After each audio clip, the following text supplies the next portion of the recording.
You belong to the mission of God. You were born to be part of His movement. We'll talk a little bit about why is movement so elusive. I've been working with the Eden Network for 15 years. We were just a bunch of friends who moved into a challenging neighbourhood. We didn't necessarily expect it to be much more than that. We wanted to make a difference. We say now God smiled on it, because we certainly didn't have any great ideas. But it's grown. Some of you may have heard of what we're doing. But I long for what we're doing to be caught up in a movement in this generation. But I wrestle with it and ask myself, why is movement so hard to achieve? Part of the answer is found in this: there is no such thing as a movement of one. Movement is intrinsically anti-individual. And here's the thing.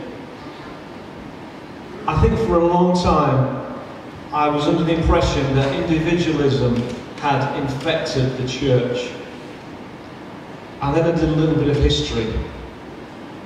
And I realised that, well, you know, I am a Protestant at the end of the day. And for 500 years, ever since we were founded really, we invented individualism. It's been our biggest export. We've gifted it to the world. It's the basis of our entire operating system. It's our salvation model. So everything is the most important thing. To be an individual, you've got to recognise that's what we're fighting against. It's at the heart of our faith. And therefore, it's profoundly uncomfortable to try and reimagine how are we going to be involved in the mission of God if it's not just about saving individual souls. And so we need to come to a place where we see that God's intent has always been to form a new people. Call it the family of God, the community of faith, the holy nation. That's His mission. He's forming a new people for His new heavens and new earth. Becoming part of it is easy. You die. You die to self. We celebrate it and we symbolise it in baptism.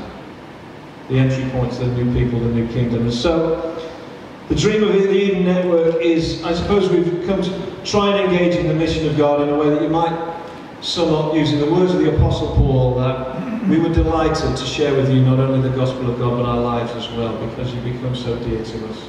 That's what he said about the Thessalonians, where he spent a few years planting church. So actually it's a profoundly uncomfortable thing. We are stuck in this awkward space because we want to see our nation reached for God, we want to see communities transformed, and yet the model that we've inherited is profoundly problematic, and actually it goes right down to the roots. But God's teaching us, and He's given us a spirit, and we're reinventing it on the hoof, and I see a lot of people who are doing that. I just want us to go deep enough in our understanding of what God's doing, and trust Him enough, actually, that our trust can truly be placed in God and His mission in this world, and that He will accomplish it, and He's enlisted us in that. We don't have to trust in our systems, our ways of understanding. The way I understood it 15 years ago is not the way I understood it 10 years ago, is not the way I understood it today. God still reigns, He's still sovereign, our Lord reigns. We might have a lot of different answers in this room, and I hope we'll be able to share them with each other over the weekend, but that's just some of my opening thoughts. Thanks.